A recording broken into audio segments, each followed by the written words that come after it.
those are two that we traditionally do. The first are three verses from the Guru Stotram, the hymn to the Guru. And I do those to invoke the blessings of my teacher. And then the second chant is one of the Shanti mantras from the Upanishads that invokes our good study together. They're traditional. So we are in the 15th chapter, Purushottama Yoga, Uttama Purusha, the ultimate essence of personness. Purusha has a ton of meanings. The original meaning is person. The earliest use of it in a cosmic sense is in the Purusha Suktam from the Rig Veda. Have you chanted that one? Once upon a time. Sahasra Shirsha Purusha, that one? Yeah. Very, very old. One of the oldest hymns in all of Hinduism. And it says the sun and moon are his eyes and the waters are his kidneys. And there's, anyway, it's a sense of trying to link the cosmic with the person. Later, it's come to mean spirit, consciousness, the essence of our being. So what is this chapter about? Let's review a bit what this chapter is driving at. And I'm going to use the paradigm that we get in Yoga Vasishta. Yoga Vasishta says we have to answer three questions. The first, who am I? The second, what is this world? And the third, how has it come about? So who am I? So in Mandukya Upanishad, we get the answer to this. So we have macrocosm, microcosm. Each of us has a physical body. The macrocosm, as we might say, God has a physical body. Doesn't look like Krishna, doesn't look like Shiva. It's the whole creation, is as it were the body of God. We call it the Jagat. We call it the Jagat because it goes Jagat, Jagat, Jagat, Jagat, Jagat. It's always moving. It's in a constant state of flux. The only constant in the world of matter is its constant change. We as individuals have what we call a subtle body, a world of thoughts, feelings, images, memories. God has a subtle body. The technical term is called Hiranya Garbha, which literally means golden egg. But technically speaking, it's the total mind. It's the sum total of all the thoughts and feelings that we thoughted and felt. And as with any group of minds, the sum has a character greater than and frequently distinct from the individuals. Clear example. Any of you go to a Giants game or a Warriors game? Yes, no? No. But you've seen people do it. Yes. Yeah.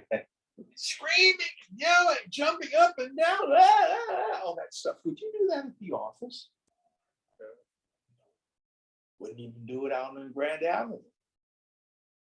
So that group mind creates a character of its own. national group minds. We look at these terrible things these young 18, 19, 20-year-old Russian boys are doing in Ukraine. You better believe in their hometown, they wouldn't just go up to a stranger on the street. Because there's a group mind that understands. So the total mind is that which is running the universe. That's the total mind. Then you as an individual have what we call a causal body, God and the Sharia, which is all your unconscious proclivities. We call them vasanas, which are what impel our actions and impel our belief systems. Macrocosmically, God has a causal body. We call it Ishvara, which is usually translated as the Lord or the controller.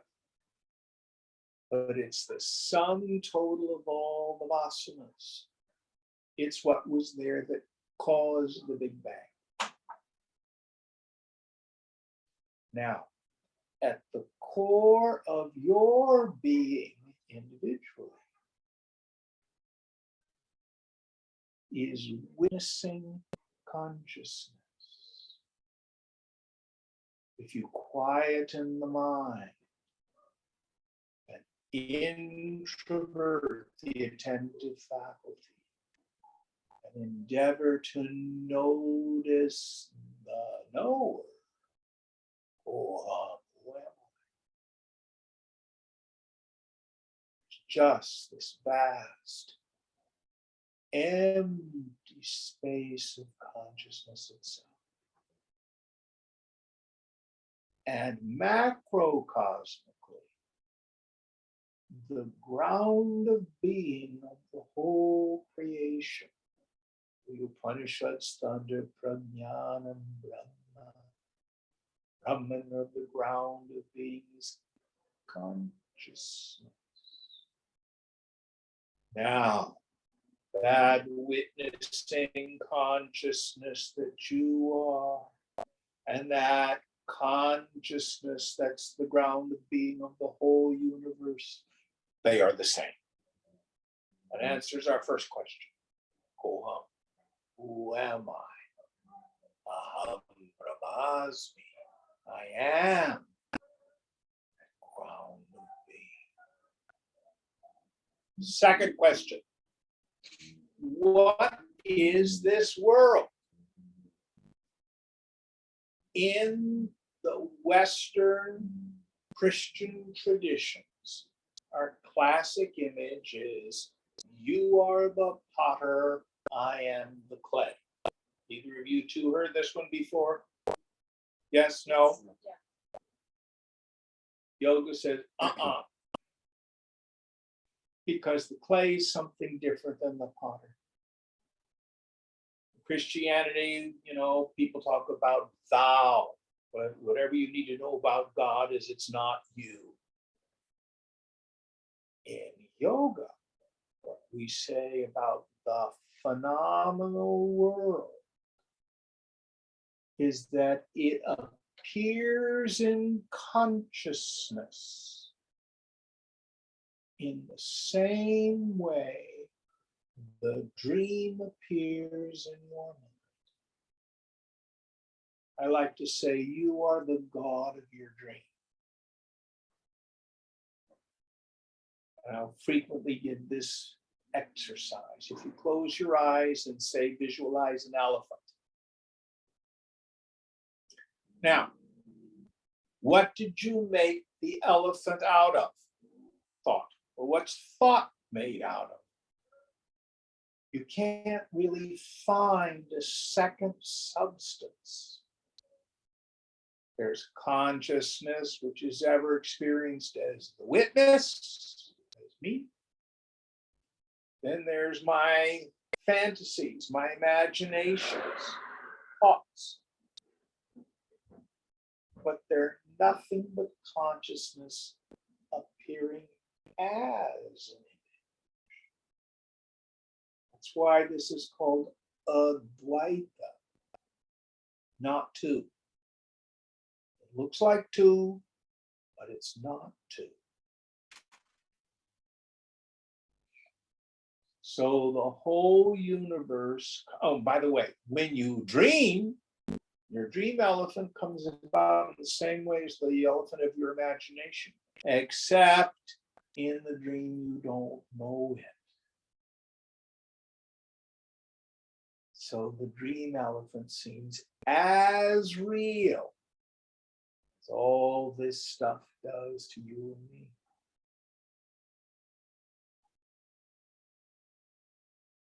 So the phenomenal world is nothing but consciousness.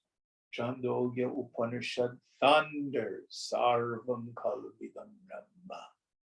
Sarvam Idam, all this. That's shop talk. It's the phenomenal world. Kalu, verily. There's no place where God is not. How do you do it? Third question, how does it come about? And we have the introduction of an almost untranslatable word. In Sanskrit, it is sankalpa. Wish, will, thought, intention. I just got a new definition. Mauricio said some of the guys in Chandigarh, when he's doing anthropological research in drug addiction in Chandigarh. That was his research project.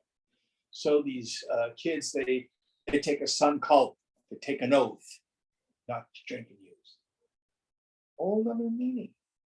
Is that a definition of it that you're familiar with? Yeah. Yeah. First time I heard it was in the context of a guy who wanted to take revenge on his parents' murder. And that was his oath, to take revenge? Yeah. Sankalp, yeah. But it's this intense intention, wish, will, thought, intention. And the Upanishads, the Vedas, they all say that the entire world comes about by means of the sankalpa of the infinite. So the world is not created the way a potter creates a pot. When a potter creates a pot, the clay is something different than the potter. What they say is, it comes about by divine intention. So, black holes in space, galaxies, and the daisy, and the worm, and all of our bodies are ideas in the mind of God. And this brings us to what I call the law of sankalpa. And the ramifications of this are quite profound personally.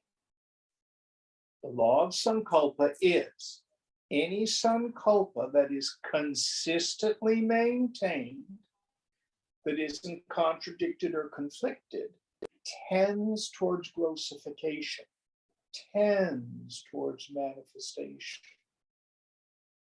So all this new agey stuff, some of you men have been exposed to, if people are doing, visualizations and affirmations and doing treasure maps and stuff like that. Any of you met people doing that kind of stuff? Mm-hmm. Landmark, I think, does that kind of stuff. They stole it from yoga. all comes from yoga originally.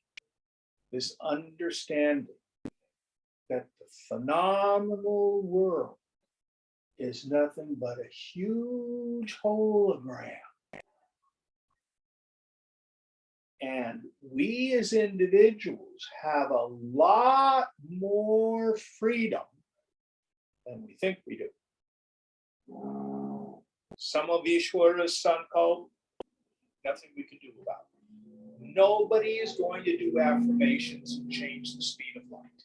Ain't gonna happen. Nobody's gonna do visualizations and make the black holes physics any different. That's Ishwara's sankalp. But in terms of yours and mine individual lives, whether we feel poor, whether we feel unloved, whether we're caught up with a lot of negativity and stuff, is largely due to our unconscious, in the subjective mind, in the subconscious mind, sankalpa. And those are changeable. Now, your friend who did the sankalp to wreak revenge. My friend, famous ancient Indian character. Chanakya. Well, the problem with that is which put out comes back. I don't know what happens at the end of the story. Remember, but he's considered the Machiavelli of India. Yeah. Not a great So sketch. we call that malpractice or black magic when you send out sankalp with the intention of hurting or harming other people. Because every energy we put out comes back to us in some form. So, Koham, who am I? Consciousness, that's what God is. How has this world come about? By the sankalpa of the infinite. And it too is just consciousness appearing as name and form. An image I read a couple weeks ago, which I just absolutely love. Imagine consciousness like an enormous sea of water. And the names and forms are like ice in the water. Is the ice made up of anything other than the water? What happens to them when they melt? Anything happen to the water? And what happens to all the ice cubes? They eventually melt. And then other ice cubes, forms of ice come about. So this is what the last few verses have been working on getting us to understand, that the whole phenomenal world, it's all God. It's all going to be okay. Now, Trevor and I were talking before class about what can we do about injustice and negativity and the violence. Do you mind me sharing this? Sure. Yeah. So what I recommended for him is a tantric practice. So yoga says all this is like a dream. Tantra says it doesn't have to be a nightmare. That's what it is, essentially. So I recommended that he read about and take up a practice called Tonglen. It's a Tibetan Buddhist practice. Who can tell us what Tonglen is? Have you done it before? Once before, it's when you breathe in bad and you breathe out good intention. Yeah, you got it. You have a friend who's got some illness, you mentally on the inhale, this is so you don't push or resist or be fearful. It's beautifully designed. You No resistance. Breathe in the negativity. Breathe out peace and wholeness and healing. Traditionally, you do it like 3 times for that. You can do it for another person. You can do it for yourself. And you can do it for the world. This is an interesting question. Who is doing more to change the world? The activist who's full of anger, who's protesting, and that's absolutely valuable and useful. Or the yogi sitting at home, breathing in injustice, breathing out justice, breathing in all the revenge and anger and fear, and breathing out peace and mercy. Who's to say? What does injustice happen to 99% of all our problems of our own making. No one has ever been able to explain why human beings are born into spiritual ignorance. But if I do not know who I am, who other people are, what this world is, and that I believe that getting what I want is going to make me happy, and that there's not enough, and I got to fight you for it. From that fear, from that deep spiritual poverty, stem all the problems of the universe. There's no God up there. He says, I don't like Anand. He's not doing his hair right today. So I'm in misery. There's no such God. But you and I are born into thought atmospheres. We usually use the word Maya to describe universal ignorance, and our own individual experience of it is avidya, ignorance. But you and I can wake up. You and I can wake up and as individuals not have to live that way.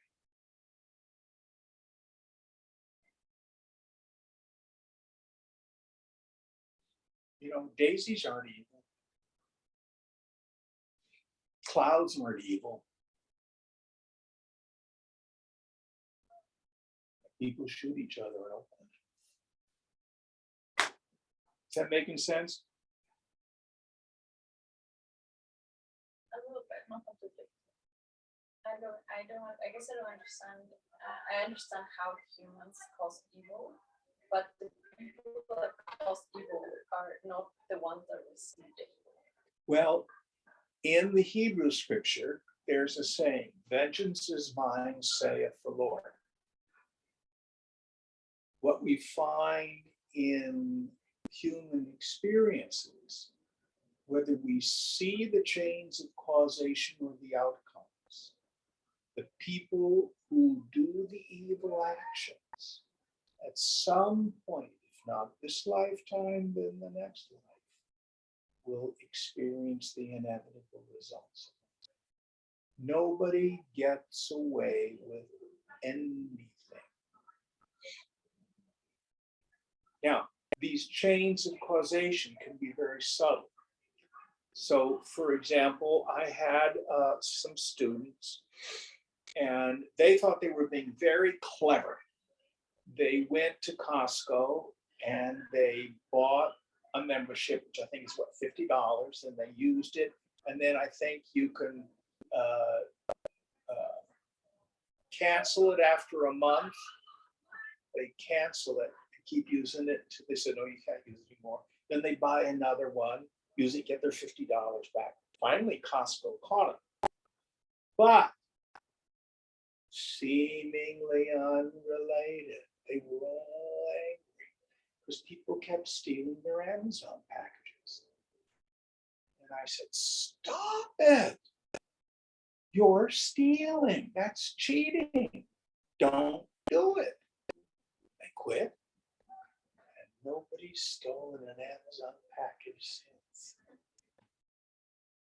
But most of the time, the chains of causation aren't that clear. They didn't think of themselves as thieves. They thought of themselves as very clever.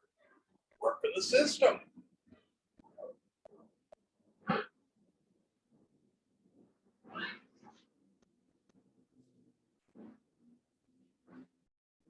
This is a very subtle and difficult subject. The Master Jesus gave us practical instruction without really going in depth into karma. When he said, if someone hits you, what did he say to do? Turn the other cheek. If the Roman soldier compels you to carry his pack for a mile, what do you do? Carry it for 2. If someone takes your coat, give them your cloak. In other words, it was his way of explaining there's ways to break these karmic chains of cause and effect. But the subtler understanding of karma is that our deeply rooted, largely unconscious thought life, to a tremendous degree, creates our experience of life. 95% of that comes from what the human race believes. About 5% comes from what we've been taught as kids. For example, in the field of recovery, if you have an alcoholic parent, you've got a 50% chance of becoming one or marrying one. Why in God's name would someone marry an alcoholic? It's familiar. And it's never done consciously. Nobody says, oh, that guy isn't that good looking, but he's a drunk. I think I'll marry him. Nobody does that. Does that make sense? But what a yogi wants to do, start to live a conscious life.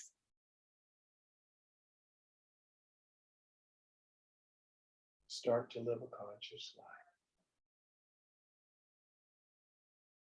So, for example, Anand, as you and I have talked over the years, whether you've done this intuitively, you've been taught it, you have some pretty clear ideas of what you want, like in a relationship, in business, things like that, owning property. Am I wrong? Correct, sorry. Yeah. Where'd you get the ideas? And that those could come into being. My parents and society. Yeah. But the point being is you had an absolute conviction that this was all possible. Whereas the person next to you might say, oh, I could never own property. No, that only special people get that one. Just ideas. Just ideas. All right. So that's kind of the frame of what we're looking on. Not so much about sankalpa, that's a whole nother teaching. But the basic idea here is this world is nothing but consciousness appearing as name and form. And the invitation is step back, practice what we call Sakshi Bhava, witnessing. Watch the movie, don't jump on the stage and try to be a character in it so much. All right, what verse are we on? We're on 19, Jim. All right, would you help us out, please, Deepa? Sure. What page for those of us who are looking at the book? Depending on the edition, I'm on 1038. Is that right? All right, go for it. Yo mameva masammudho janati purushottamam sasavit sasarva vidbhajati mam sarvabhavena bharata. He who, undiluted, thus knows me, the Supreme Purusha, he, all-knowing, worships me with his whole being, O Bharata.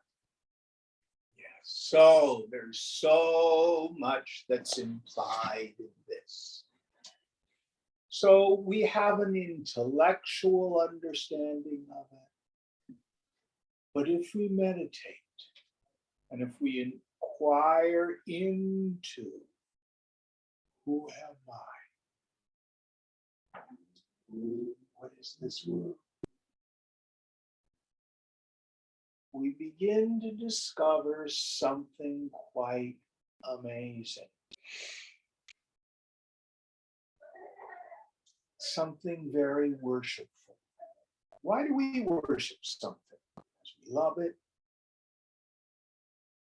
adore it, we find it beautiful, we find it joy-giving.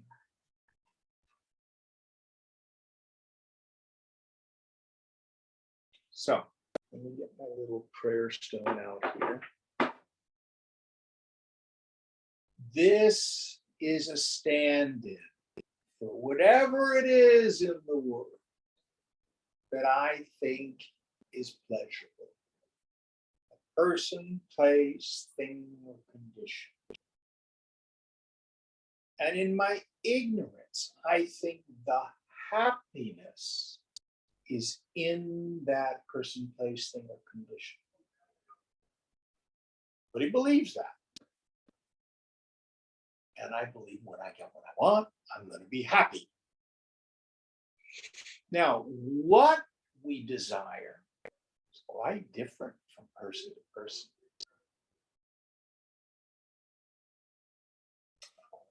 So Trevor is going to UC Santa Cruz to study anthropology. What did you get your degree in? Sustainable development. What, did you have a college degree? Neuroscience. Nursing. Neuroscience. Neuroscience. Why not anthropology or sustainable development? See, I'm not interested in it. It doesn't attract me. So the first thing we do is we determine what's dear to us. The word in Sanskrit is Priya. It's a very common woman's name. Priya means dear. So I decide what's dear to me. Then what do? I endeavor to get proximate to my object of desire. Mold up. I buy it, I study it, I build it, I date it. Whatever it is I do to get proximate to my object of desire. And if I'm successful, when desire and object of desire become one,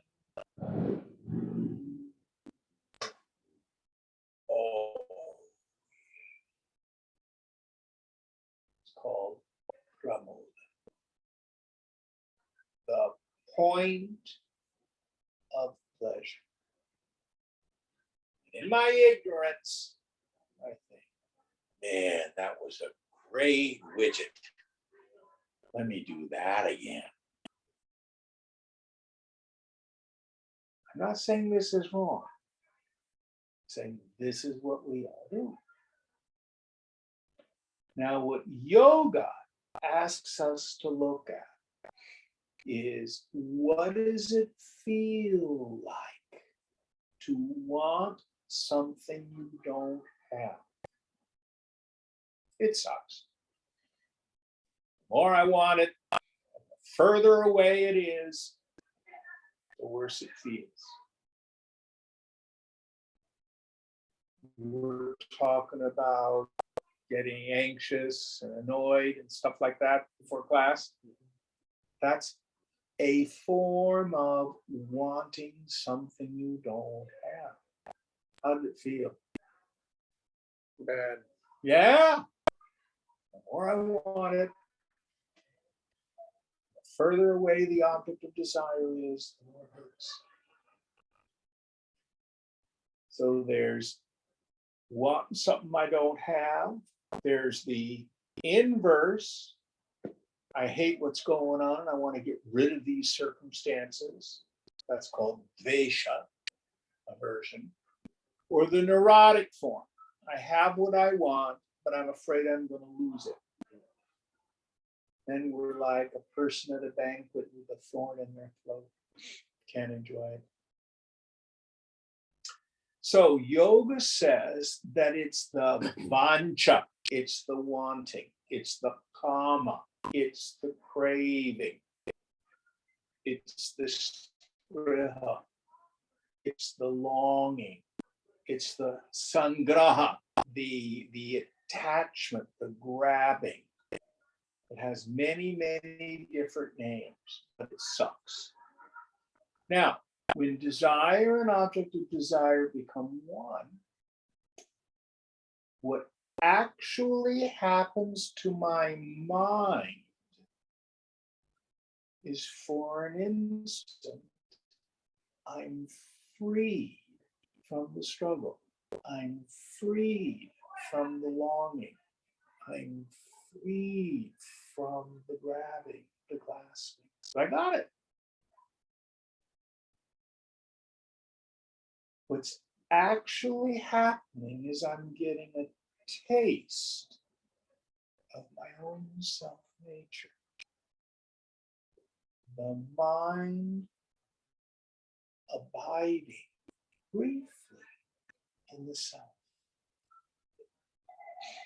Technical term for this is the Anandamaya Kosha, the bliss sheath.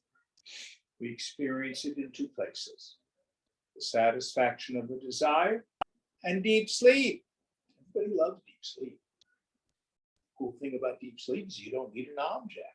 Just fold up the mind. So yoga says, not only make friends with your suffering, see what a fool we are every time I want it, how constant it is, and how boring it is, and how repetitive it is. Who got upset this week? Tell me it's the first time you felt that. And the first time that very unique experience happened. If you're like me, it's the same incident, only the names and faces change. Any different for you? It's boring. But in my ignorance, I keep trying to play whack-a-mole with the world. So yoga says, what you really want is that peace of mind, that happiness of the mind being yoked to the self. What does the word yoga mean?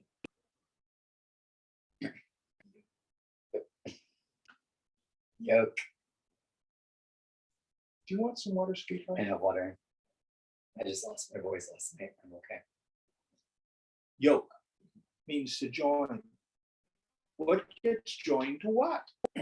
It's the mind. It gets yoked to the invisible. This is why we practice meditation. If you are successful in practicing your meditation, in time you will have moments where you will have objectless peace. Objectless joy. We call the self Ananda, Satchidananda, because it is the fountainhead, the wellspring, the source of all happiness. The mind becomes blissful. It comes home to the self. When a yogi begins to understand this experientially, changes our relationship with the world. Go to a concert, you hear a fabulous singer, at the end of it, everything stops. The person next to you in ignorance is going to say, oh, they were such a fabulous singer. That made me so happy. The yogi goes, whoa, that really stopped my mind. Krishna. So you're telling me beautiful music, ice cream, and good sex all do the same thing to my mind? Yes. It will vary in intensity, and it will vary in duration, and we get confused because of the diversity of sensory experience. Seeing, hearing, tasting, touching, smelling. But what happens to my mind is the same. So in the beginning of our practice, the Mahatmas say, develop a dispassion for worldly experiences. Avoid sense enjoyments. They're a trap. Actually, and we've been practicing for a while, I have news for you. There's no such thing as worldly enjoyment. Doesn't exist. The only enjoyment, the only happiness, the only pleasure is yourself. You either experience the bliss of yourself in a mediated form with a medium, desire, object of desire, wow, or a non-mediated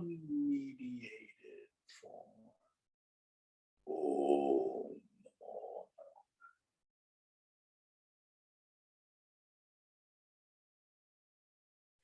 still myself.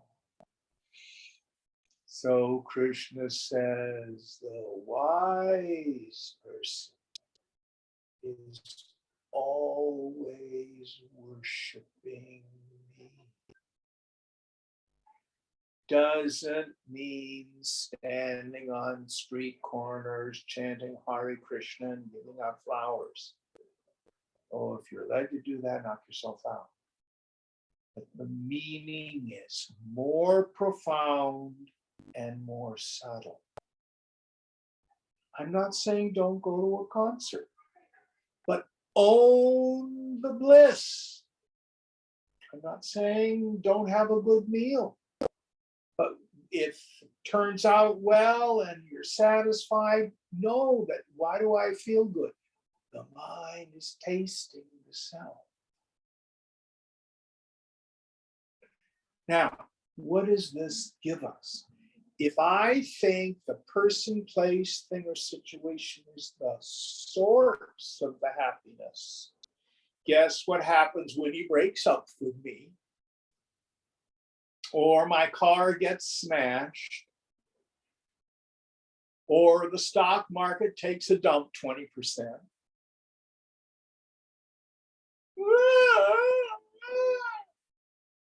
Because I think the source of bliss is gone.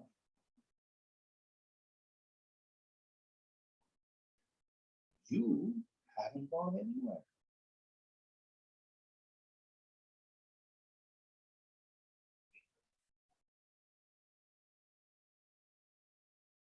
So this allows the yogi to have an easy sense of letting go of the world. He has this tremendous, deep, intuitive understanding. Everything in the world is in a constant state of change. none of the forms are going to last. But they're not the source of anything. No worries. Cherish them. If you fall in love, jive. But you have two options ahead of you: death or divorce. Think.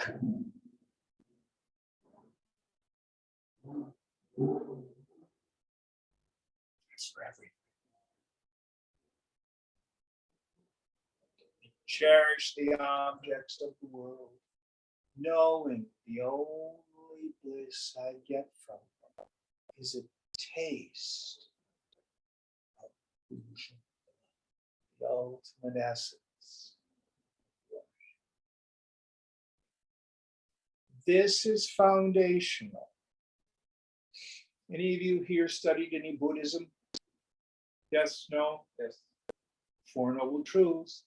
The Buddha says exactly the same thing. He stole from the yogis. What's first noble truth? Truth of dukkha, suffering. What's the cause of it? Craving or attachment. Yeah. Noble truth number 3, freedom from craving is freedom from suffering. Same thing we talked about. How can I be permanently free from attachment and craving? Eightfold Path, yoga. Absolutely no different. Saint Augustine says, "Thou hast made us for thyself, O Lord, and our heart is restless until it finds its rest in thee."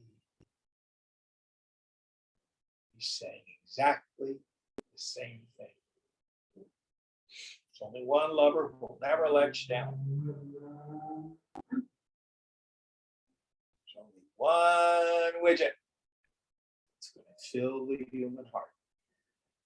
It's God. That's the self. That's how you want to feel. This is so important. So with this in mind, would you read the English one more time again for us, Deepa? Sure. He who, undiluted, thus knows me, the Supreme Purusha, he, all-knowing, worships me with his whole being, O Bharata. So, I'm not saying avoid the world. Go smell the roses. And when you go, oh, they're so beautiful. Krishna, Krishna, Krishna. God, God, God. You listen to beautiful music. Oh, that's so moving. God, God, God. You see a beautiful person. Oh, they're so beautiful. God, God, God. It's everywhere. And when you're home alone, how can there be loneliness? God, God, God. I is there. All right, next verse. We're on verse 20.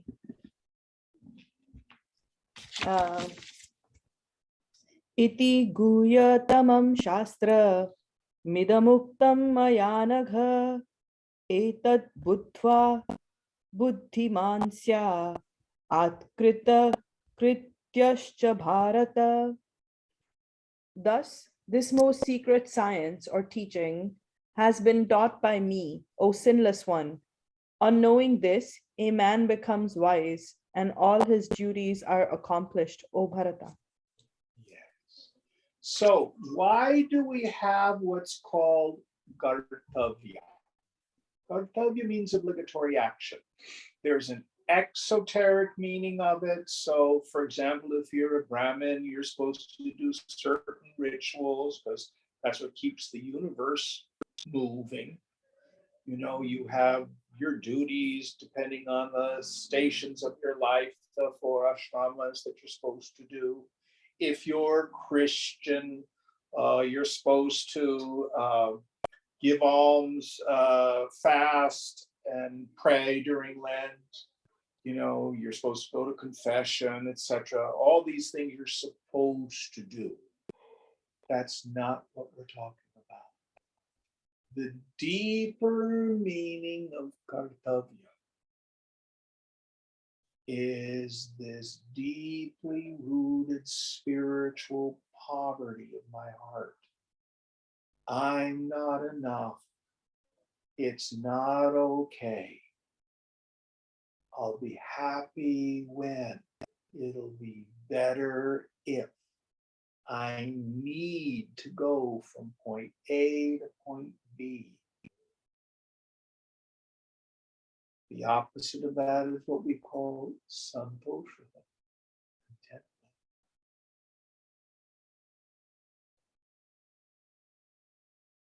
So the person who knows their self-nature, who has finally found the pearl of great price,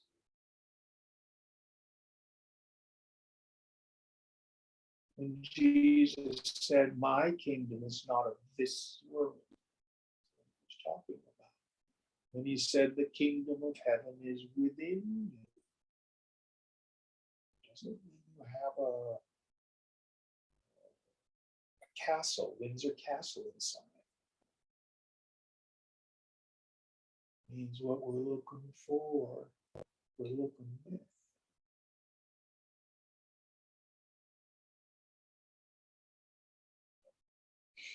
Can't remember which Upanishad has this story.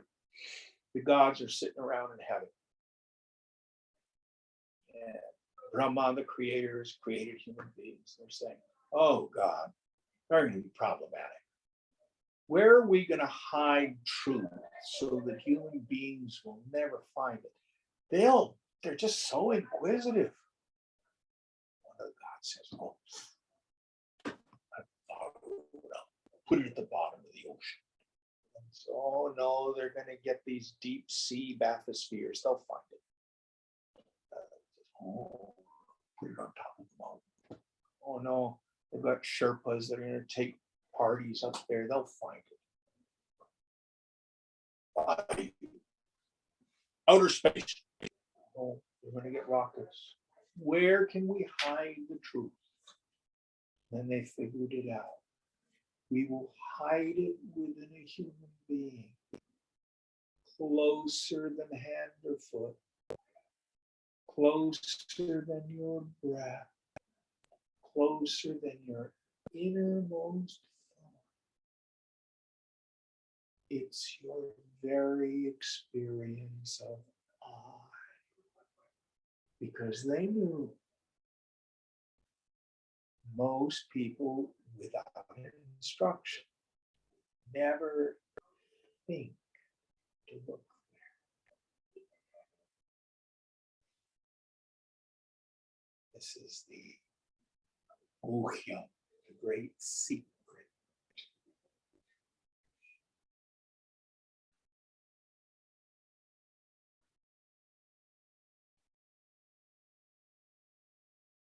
All right, next one. It's I think there's what? How many verses in this chapter, sweetheart? 24? no, we're done. I just have the last Upanishad thing. Oh, and then we're done with this chapter. Okay, Yeah. Should I go on? please. Okay.